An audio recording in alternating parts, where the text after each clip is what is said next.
Hello, everyone. Hello, Callum. Good morning. umbraCoffee episode 289. We're back together again. Yes, back together again. It was last week. You were off last week, weren't you, Marcin? Yes. I was in France, and we still had a good chat with Matt. It was good fun, but it's nice to have you back. Yeah, but I saw some internet connection as well whenever we watched it. No, there was no internet connection. I even though I was on holiday, I tried to check if everything was set up, if everything is going ahead to the schedule, then I logged off, and then I rewatched a little bit at the. Let's be honest. The equivalent option was recording an episode on Monday. Yes. Friday. So tempting, right? It would be really. So no, it was definitely live last week, and that was a good chat. Yeah, that was a really good one. Yeah. Did you have a nice time off, Marcin? You went completely like technology blackout, or nearly 99.9 SLA, I would say, without devices. It was lovely, and we went to Finland and then to a Polish seaside when we come back to Gdańsk. It was really cool, and yeah, truly enjoyable time without devices and stuff. So that was really, really good. And yeah, Finland was not the typical destination, I would say, for everyone who I'm talking with. But we were visiting Moomin's village and things with kids. Yeah, it was really good time off. Weather was fine, and it was needed. But then I decided that I would need at least 3 months of this kind of holidays instead of just a week, because a week after and I'm already tired again. So I know we've said this before, but it's the age-old problem. If you work really, really hard just before you're going on holiday, because I'm not going to be here for like a week or 2 weeks, and then you finally feel like you've relaxed when you come back from your holiday and you dive back into work, and it's all, back to normal and stuff. Yeah, but I seen a meme somewhere with Adele that her work-life balance is perfect. She works for half a year and then has a couple of years when she disappears. So that's a perfect work balance, maybe. One day. But yeah, it was a really interesting week. We discussed before we went live that maybe not so many things happened during the week, but as usual, some things happened, and we can start from discussing them today. And hello, everyone who are live with us today. Let's start from releases, because there are some releases in progress for Umbraco, and they are not a typical suspects when it comes to numbers. I sent a message to Jason yesterday, and Jason on my team is part of the Core Collabs team. So I thought he would know. I said, there is an 11.5 release candidate on NuGet. What's all that about? He went, is there really? I didn't know we were getting an 11.5. So we have a new release candidate for Umbraco 11. I'm confused because it's not an LTS version. It's not the current major. And yeah, I'm just confused. Why are we getting another version of 11? I thought 11 was kind of dead in the water as soon as 12 came out, but maybe I'm misunderstanding the release cadence or something.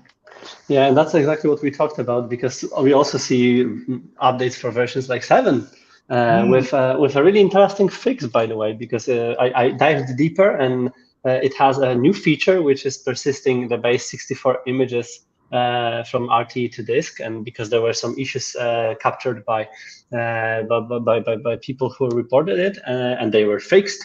So that's cool. But again, what about forgetting about version 7? What if anything else will happen? Because again, my assumption is there were some work done. It's a really cool work. It can be backported. It won't break too many things, so it's easier to backport it. Let's release it.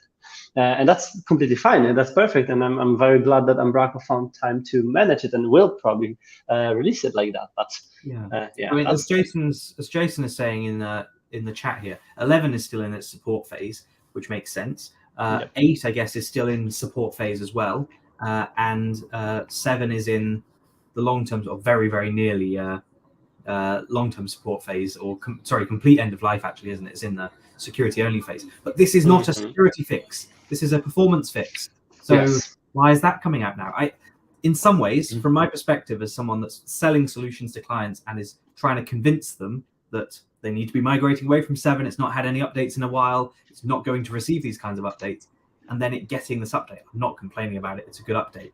but it does slightly detract from what we've been saying about 7's end of life. It's not getting any further updates, and it's getting somewhat trivial updates still to the platform. The fact that we can do it is great, and we'll upgrade some of our sites that unfortunately won't make it off 7 before the EOL, but it's quite interesting. It's quite interesting. Yeah, but as you've mentioned, it has various perspectives, right? Because from the developer perspective and user perspective, that's fine, great. Every fix and every new update is great. But from sales perspective, it might be seen completely different, and that's the combination of both here. But that's good that it's happening. How many you've counted of the releases or release candidates? It was. I can't remember the number. I don't want to guess, but it was a lot of them raised, right? Yeah, there's a lot. We got an explanation from Bjarke as well. Thanks, Bjarke. That's cool. So yeah, didn't want to call it a patch because there's new configuration required. So it is still a fix. I guess this is in reference to the 11 change. It's a it is a fix, but because it requires some additional changes, then it's actually then it goes into a point release rather. Yeah, interesting, very interesting. Yeah, but that's a good explanation, and it makes sense to release that like that. So we have it. We will be able to grab it, and since version 7, it will have some updates, maybe some good refreshment work for some people who are still maintaining version 7 websites. It's always good. I've bumped some of the Umbraco 8 versions recently, so it was fun to do. Yeah, we still got quite a lot on 8, but less on 7, which is fantastic. Yeah, I don't know if you have the similar, but since version 9, 10, 11, 12, it was like less stressful to do updates because. But the version 8, it was this adrenaline attached to that. Will it work? Will it make things? We had this conversation the other day where one of our clients has like a baseline project, and they need the ability to. Well, we were having this debate: do we tie it to the latest version of Umbraco, or do we tie it to LTS? We've gone with the LTS approach because. It's so easy to just, at the start of a project, take the baseline and go, okay, it's on 10.6. Actually, we want it to be on 12. I'm going to do a NuGet update, and it just works. Like I've not had to do anything special, which is fantastic. So it makes that upgrade a 10-minute job rather than a few days like it might have been in the past. And it is a lot. But it comes back to this kind of discussions like which version we should choose, and our answers like, it doesn't matter. We can always update it whenever you will decide. Oh, really should we? So that's a lot of explanations, and I think this is also great that Umbraco has this release cadence in place. I've asked for recently for the detailed spreadsheet with this, drawings that were shared as a slide back in the past, like overlapping cycles, security phases, and Umbraco team has a really great spreadsheet for that. It was really, really helpful to understand and show to the clients that this is what it is, and let's align to that one. So that's really good. Yeah, we had a conversation this week, in fact, about on some of our clients' roadmaps, we've done a 7 upgrade to 8, and then we're in the process of doing 8 to like the latest, and those have been big projects, big milestones on our roadmaps with those clients. And then we had a chat this week where we say, well, that kind of stops once we get them to 12. I mean, the 14 with the new back office will be a challenge. We're going to hold short of that one for a little bit, and hopefully then it is still much of, as long as we don't have anything custom, it's much of a similar sort of upgrade path. But I guess the days are gone of where we would be selling upgrades as a big part of roadmaps with clients, and now it's just like, oh yeah, it just is a 10-minute job that we'll do as and when, like bundle it in with another project or something. Yeah. Will we see more valuable output of the development hours? That would be really cool to see. Do less work. I don't know. Yeah, we'll die. All of that. The profession and SaaS systems will take over. No, but that's really good. So update to the latest, and we will of course keep an eye on the CMS releases whenever there will be some new ones as well after the release candidates. Yeah, so 11.5 is my understanding is 2 weeks away from release, and 10.7 release candidate is is coming on the following week, I believe, according to our Umbraco. So you'll have a 10 release candidate imminently too. And then there's 12.2 coming out later at the end of the month. So we're probably only 2 weeks away again from another release candidate there. Yeah. Release candidate, all the things. Yep. If we are talking about release candidates, let's jump to another set of release candidates. This time from Nathan and Umbraco workflow perspective. And in this blog post, Nathan highlighted the recent improvements to the workflow section or the package inside of Umbraco. And it has some pretty cool new improvements, including scheduling improvements, content review improvements, and some breaking change forced by this functionality. And it's all here described how it affects the work. So I believe that everyone who was doing some kind of custom wrappers or anything else, including workflows, will handle that accordingly. Yeah. And yeah, some really nice updates here for the workflow package. Still haven't used it in production. That's I've not used it since Umbraco 8 and Plumber, but yeah. But again, it seems like it's getting enough love and attention, and also constantly improves. So that's really good. And I would love to hear more stories about workflow being used. So people, if you have a really good case studies or use cases where you've used it and it does the job, please share more of it, because I haven't seen anything really good done on top of that. So that would be really cool to highlight. So yeah, that's from Nathan, and the next one is from Dean, and it's a really nice release of Bootstrap. Have we spoken about this one in previous weeks, Marcin? Yes, we've mentioned it somewhere that it was work on one of the hackathons, if I'm correct, or one of the sessions on the Discord next to the other stuff done by Dean and the team there. But this is pretty good one. Of course, as a starter kind of kit, it has the combination of Umbraco and Bootstrap templates with a set of components inside of the library. So yeah, it looks like really good set of resources, and still Bootstrap is hot within some of the implementations, and I still have seen that it's evolving, growing, and even though majority of the front-end teams moved towards some kind of more Vue or React or other based fanciness libraries, it's still really nice to use, and I like it. I like Bootstrap. I did a lot of work on top of Bootstrap in the past. So. Indeed, and this starter kit has taken a different approach to a lot of the others, in that it's a .NET New template now. So the entire starter kit you install as a template, you just go like new Bootstrap, and it will create that project for you, which is quite nice. I also note it's part of a GitHub organization called Template. Yes. I guess the idea is to provide several different starter kits along these lines. I guess that's the intention at some point, and yeah, it's quite cool looking.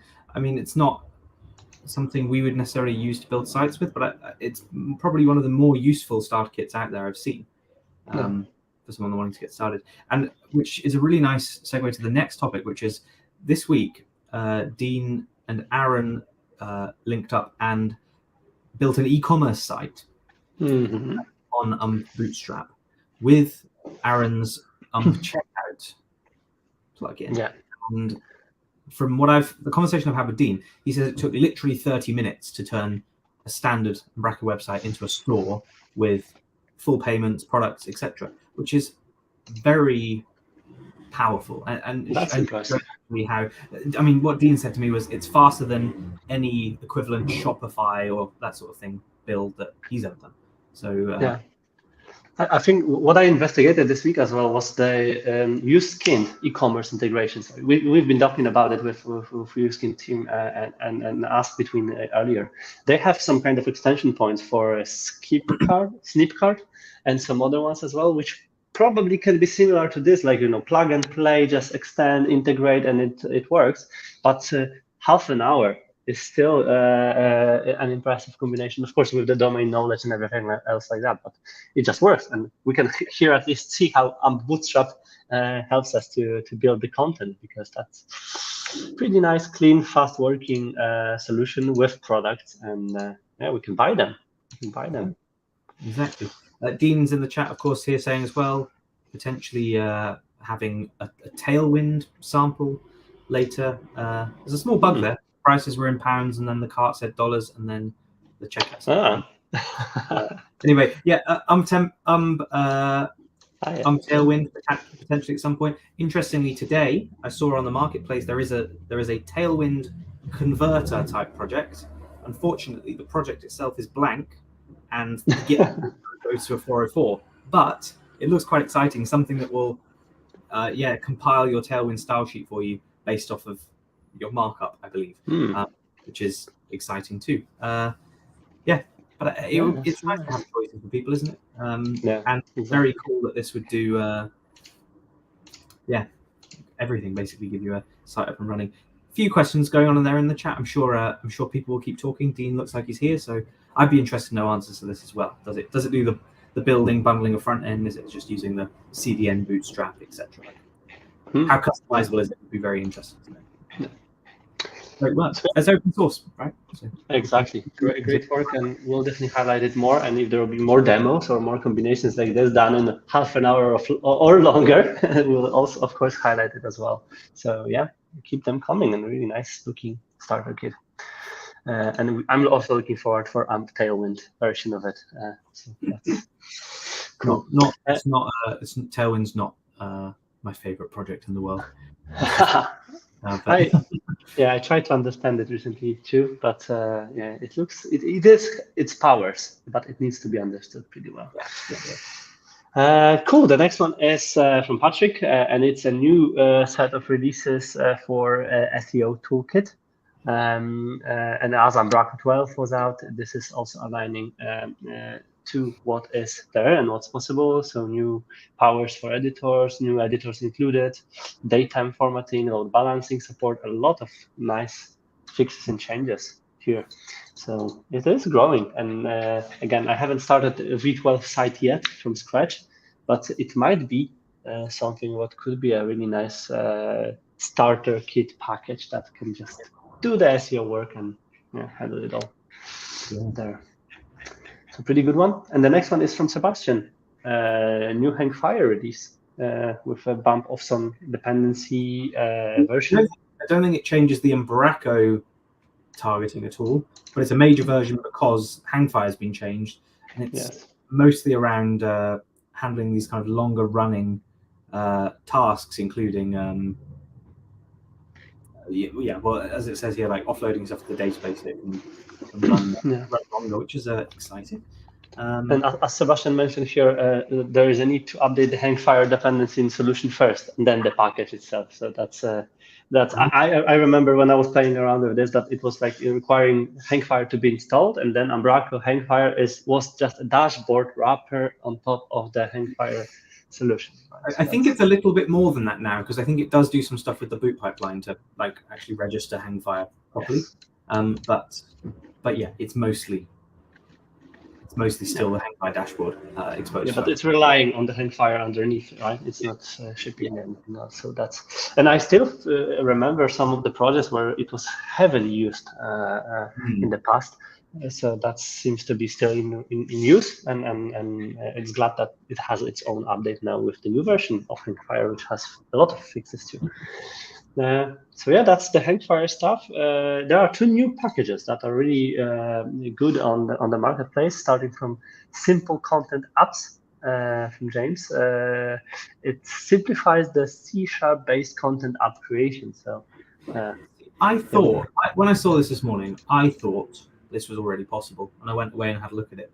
But it's not. It's not nice. Yeah. You have to create an iContent app factory or something, which is then responsible for also deciding if and when the content app shows.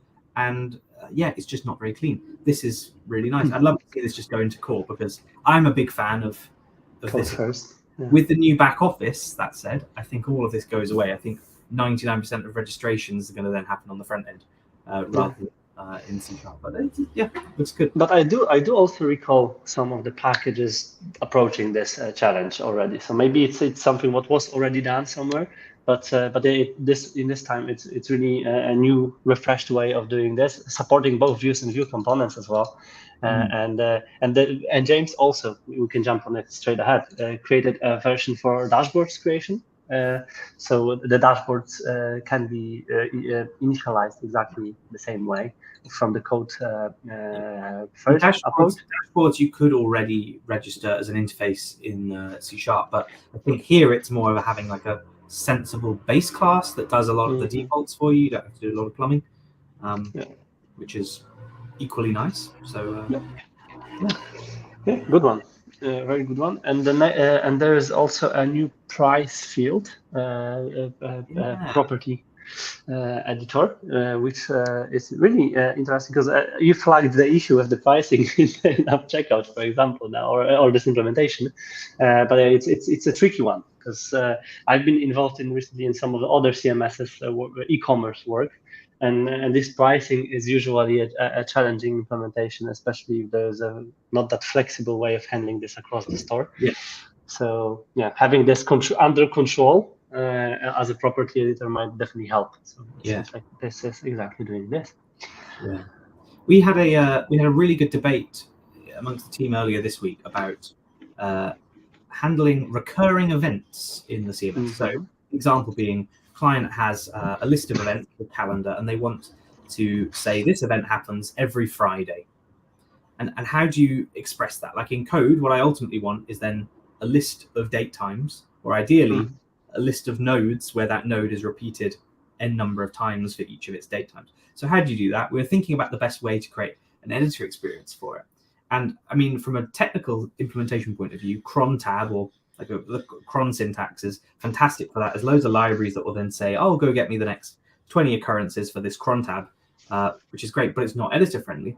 And we found some nice examples of like a cron tab editor, a JavaScript cron tab editor that builds the cron tab for you, but it's just a nice UI. And we were thinking, oh, maybe we can wrap that into a property editor. But it did get me thinking, and seeing this price field got me thinking too.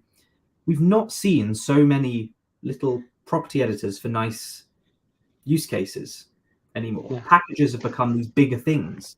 It's sort of, I've hacked something together, put it up on the marketplace because someone else will find this useful. There are all these full-featured products, and I kind of wish we could go back to that time. Or content when rules it all. Maybe but I do agree, because I remember this, like, for example, opening times property editors or things like that. And there were small touches like Google Maps from Arnold and the other people who were working on this, and things like that were making the puzzles to be used. And now I do agree there is some bigger pieces of packages that are handling it either internally or through the separated dashboard. So that might be interesting to see more of it, because it's still possible. It's still plenty of opportunities to use fancy UI or editor's experience towards data that are safe as a JSON or anything else behind the scenes, right? But it's interesting. I've been talking about this repeatable events too, and we've been having a very solid discussion too about a state or the variant of the event as the repeatable with the occurrency, not occurrency, but the what's the name of that? It's like how often it happens. And I do recall mentioning the Google Calendar or Outlook Calendar as an example. Yeah, we discussed this week. So like iCal, which is a fairly standardized format for calendar. Like, okay, how does it do that? Could we surface that or generate that somehow? That's a whole level up. And again, here we kind of went back to the client and said, how complicated does this need to be? Because this could get really complicated. Do you need the ability to have events that have like one-off cancellations, or one-off this week it's actually on a Thursday, not a Friday? Or how frequently? Is it every third Thursday, or is it the second Tuesday of every month? It gets really, really complicated. And we thought that cron tab actually kind of handles most of that. From a technical point of view, it's just needing a way of surfacing that nicely. But yeah, I think we've settled on just a list of days, and you tick the days to say it happens on every one of these, and we just But at the same time, I'm very curious now how the workflow package handles the content review reminders, for example, right? Because that's another tricky. That's something what I've been investigating this week too. Is like we have something that needs to be reminded on the specific time schedule. How to handle that? Of course, I also see this kind of repeatable task. Let's check every day. It needs to be today or now. But what if something like this needs to be checked every minute? or is that? That's an interesting solution. So yeah, if anyone of watching us, people have this kind of challenges, drop them and share them, confess. And then we can discuss, and maybe we'll create some kind of format of it when we will be maybe challenging ourselves on how to approach things inside of Umbraco and maybe not only. Cool. And yeah, Sebastian also mentioned that the code Headfire works from version 10 upwards, so that's cool. Meetups are the next ones on our list. So let's talk about them. We have an Umbraco Brisbane meetup. That is going to happen on Thursday by the end of this month. And yeah, it's in person or online? It's in person. In person, yeah. I had a good chat with Rob earlier in the week, who's one of the hosts for this. My understanding is it's at a restaurant in Brisbane, and the Tiny MC are very kindly paying basically for food. So there's like a meal. So if you're near Brisbane, go along for a nice meal and some Umbraco chat, I think is the takeaway here. But this is interesting, right? That was something. I put the link in later, but we can talk about that now. Yeah. So again, I've been talking with Rob quite a lot about the Australian community. We've got some adventures and plans planned that will be revealed very, very soon there. Mm-hmm. But one thing is that Rob was like, it would be great to have more people at Code Garden. So he's arranged this Australian meetup prize, I guess, a raffle to basically get all expenses or flights, accommodation, and Code Garden ticket all covered for a random attendee of any Australian meetup between now and April. So that's a really exciting scheme, and a bunch of companies, including ourselves, are actually backing that to make that happen. But yeah, it's a fantastic price. So like over $5,000 Aussie dollars worth of backing there, which is great. And Umbraco are very kindly helping out as well to do that, because it's very difficult being the opposite side of the world to actually get over to those kinds of events. So. Yeah, we know that, and we always impressed. It was always impressive from the people who were coming over by the amount of time invested also to be there simply and just have a participation. I haven't seen this tweet, to be fair, and that looks really like a heck of a price as scoring. There's a new banner. There's a new banner going around because Trina complained that Code Garden has a lowercase g. Actually, it should have a lowercase g. Yeah. So there's a new version going around somewhere. I can't remember where it is. But yeah, Warren's saying, hopefully not a random person that just turns up for the free food. Yeah, let's really hope not. Yes. But yeah, that would be a really nice trip, nice win. It's like with all the raffles, there's always a risk and there is always a surprise at the end. So that's exactly. Statistically, you've got more chance of winning if you go to all of the meetups, because every meetup you attend counts as one entry into the raffle. So if one person comes one time for the free food, chances are it'll be someone else. And there might be some kind of agreement that this price will be used, because then it might be really tricky if there are some conditions to entry. So yeah, there are. Awesome. So yeah, that's fingers crossed for someone. And of course, the really nice meeting is happening there. So anyone down there, please keep an eye on that and attend and learn, share knowledge, and participate. And the next one is an inaugural Milton Keynes and surrounding areas Umbraco community meetup. Yeah. So another tricky name for me to pronounce another time. Shorter meetup groups names. But it's also happening on the August 31st, it's a new opportunity for the community to catch up and discuss.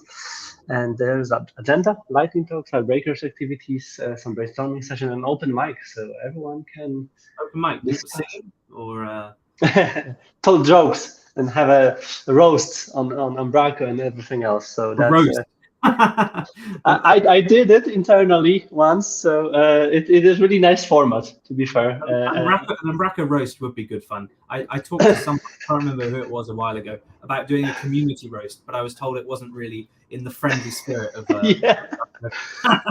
That was I was going to say, that it might not be that much friendly until it's agreed to be taken as a friendly format.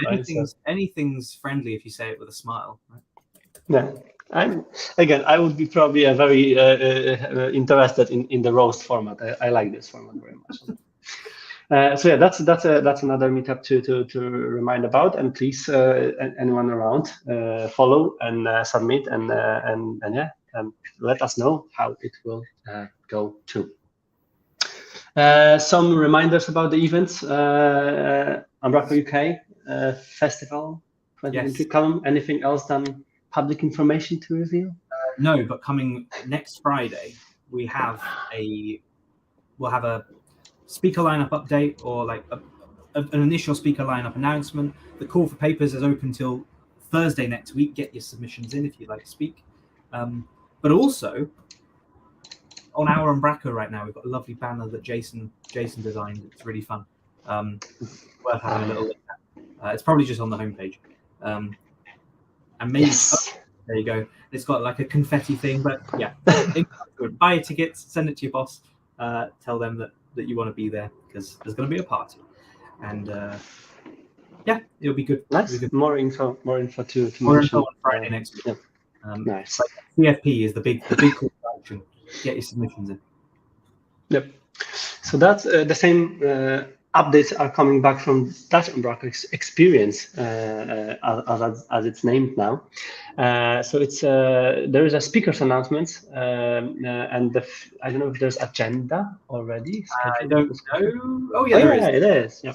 So starting from speakers, tickets are on sale, of course, and now it's time to secure the tickets, knowing who is speaking. Callum, you are speaking there as well. Speaking so amongst the great agenda and people there: Matthew Weiss, Robert, Laura, Alfred, Jeffrey, Sebastian. A lot of great faces and a lot of great talks. So let's take a look on the schedule. Are there topics already reviewed? Yeah. So I'm going to be talking about secret management. Something that people always get wrong, so I thought it would be kind of fun session to do. Yeah, web components, models builder. I haven't managed to see Dave's talk because we usually, when we talk at the same events, we talk at the same time. So might be the chance if I'll decide to go. But there's a lot of great talks, so yeah. Keep an eye on the agenda and secure the tickets if that's something what you want to attend. I love this identity. It's lovely. I like seeing how it evolves every year as well. So from the first year that the Lion was introduced, which I think would have been 2017, maybe if Arnold's watching, he can correct me, but I think it was 2017. And every year it's like a different flavor of I've seen Corne's message. I'm trying to ignore it. It's been a different flavor of that Lion with like different colors. The t-shirts are still some of my favorites. So it's looking awesome. So yeah, that's the one. And the next, of course, is Umbraco US Summit too. So it has its updates too. We've got announcements. We've actually got information now, Marcin, which is so exciting.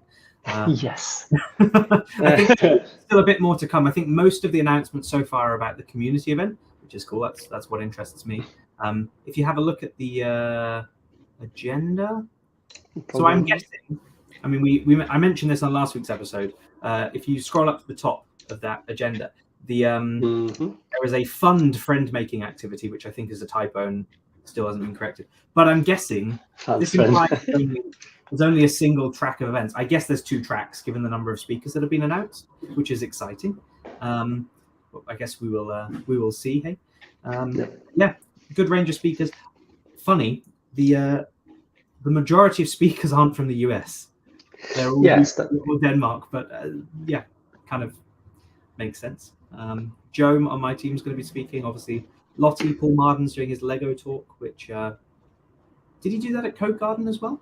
Or is it a new one? Yes, if I'm correct, it was done on Code Garden. But exactly, during the week, we've seen a lot of tweets also from people who are accepted, and it looks like a really good agenda. And we had the discussions about the US versus non-US speakers too. And it seems like it's a great opportunity for non-US speakers to go there and share their knowledge, because it's not that easy to arrange outside of this event. So that's really cool. I don't know if the community sessions are being recorded or filmed. Like on the agenda for the business summit, there's a little camera next to the ones that are being filmed but they will be live streamed for online. But I don't know if that means the other ones are being filmed or not. I really don't know. But if someone is watching and have this information, please let us know. And that would be really cool to see if that will be a possibility to rewatch some of that if it's too far for someone to go there. Quite far. It's quite far. We were sorting flights for Joe earlier in the week, and like Charlotte's not the easiest place to get to, even from London. We said this, Mark, didn't we? Like even for you, it's like 3 stops or something. Yes, that's correct. Through London, so that's possibility. 1 stop less for you guys if you want to go. So yeah, we'll keep an eye on that one. If there will be more information, we will definitely share them too. Yes. And last but not least, 2 information to mention. One is the RFC for the reusable content. And when you placed it in the agenda, I realized that I was supposed to contribute, and I was planning to share a lot of my thinking and ideas, and now it's too late. So, well, I'm sure it's not too late if you were to send Lasse a nice message today, going, yes, I've had some thoughts and ideas. They might still take them. I think, to be fair, if you compare the RFC process to the initial RFCs we were sort of seeing back at, did they come out of the 2018 or 19 retreat? That the process was evolved. And I think these RFCs have been a lot more well thought through, a lot more detailed, and probably have less need for feedback anyway at this time. So this is an exciting feature, but I think it was fairly evolved at the point when they presented it. It's good to see still some comments on there. The CMS team that we've been giving our thoughts on this as well for a little while. So exciting. Yeah. I think it's exactly worth linking, and that's for everyone who, same as I did, forgot about this RFC. So just to catch up, what were the discussions, how it evolved, and where it went since we mentioned it initially as a request for the contribution. So it has a lot of comments to catch up for sure. So really nice one. And last information, a small breaking change in Umbraco. So I don't know if this has been acknowledged as a breaking change by Umbraco yet, or specifically, but it's being fixed, and it's coming up in 10.7 and 12.2 and 11.5. I think the fix for this. The argument that people have said as well, it should have been patched in a patch release because it's a.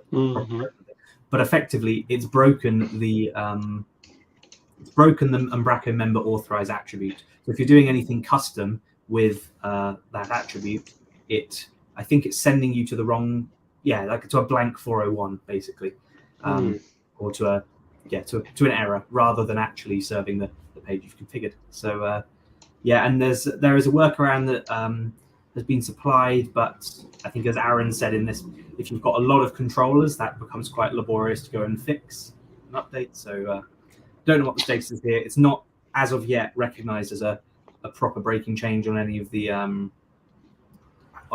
issue trackers or anything on the release notes, but let's see.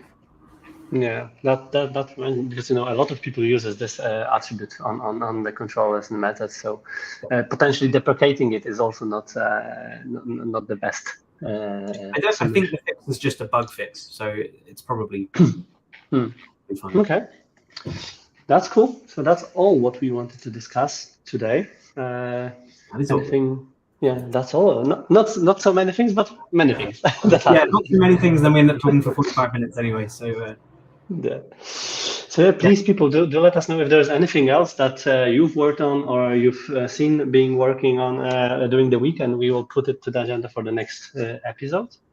Yes. And yeah, let us know if you want to share anything cool, and we will plan some more activities. And September is is the next week already. It's next week. It's 1st of September next week, Marcin. This year is disappearing. And again, UK Fest, I was thinking, oh yeah, we're just running along, but plenty of time. It's 2 months away, so it's not that long. But yeah. But it seems like even though we always say about the busy level being high, it's going to increase in the September, October, because things are starting to roll over again. So yeah, it's exciting.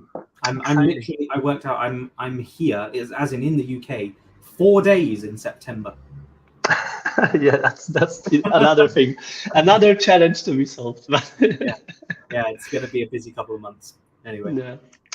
But that's exciting, right? At the same time, so we'll see how it will go. But yeah, please, people, keep us busy and busier with your work, and then do more and share more of anything exciting. Unfortunately, TweetDeck is behind the paywall now, Callum. I don't know if you use that TweetDeck. I used it a lot to scan through some of the newses. So yeah, it's less, according to being behind the paywall. Like, subscribe. We need to monetize the. Yeah. I've seen amongst our Umbraco friends as well on Twitter that it wasn't the happiest information for them. I loved TweetDeck. It was such an amazing platform. Just to I'm not following Twitter actively, so it was like a good moment to get there, scan through the important hashtags or topics, and then get back to life. And seems like it's now behind the paywall. There used to be some nice browser-based one. I mean, I know TweetDeck had a browser thing as well, but there used to be a nice browser-based one. But of course, Musk killed all the APIs off there as well. Yes. Join the Umbraco community Mastodon. That's a very good point, Seb. So we've not spoken too much about that. Steve set up a Mastodon server a little while ago, and it does look quite good. However, I looked through it. It's public. You can see the posts there publicly. I looked through it, and I'm pretty sure everything that I've seen on there has also been on Twitter. So people are still cross-posting, I guess, because the engagement is, well, there's people in all those places. So I don't know. I don't know if I'm ready to make the jump just yet. I tried Blue Sky. It's not very good. It's same with Threads. It's this kind of tricky discussions about the social media platforms. Even though I used to investigate them a lot, it's still like I will see how it will go. I'm not the very early adopter of the social media platforms anymore. That's the answer. So yeah, we will see. We will see how it will go. But I haven't checked Mastodon at all yet. So that's something what maybe will be a side project at some point when I'll find time. Saying it's on a different server. That's what I don't understand about Mastodon either. Like, you can be on one server and not be as part of that, but then people on that server can also follow the thread and see your posts on other servers. I don't know. It's too old for this. Too old for social media. Yeah, that's we will find out how and where we will need to go. But of course, follow the information, share the information, and let them be found. That's the thing that we need. And yeah, have a lovely rest of the day. The long weekend for all of the UK friends who have a bank holiday on Monday, and we will catch up as usually on the next umbraCoffee. See you next week. Thank you, everyone. See you, everyone. Bye bye.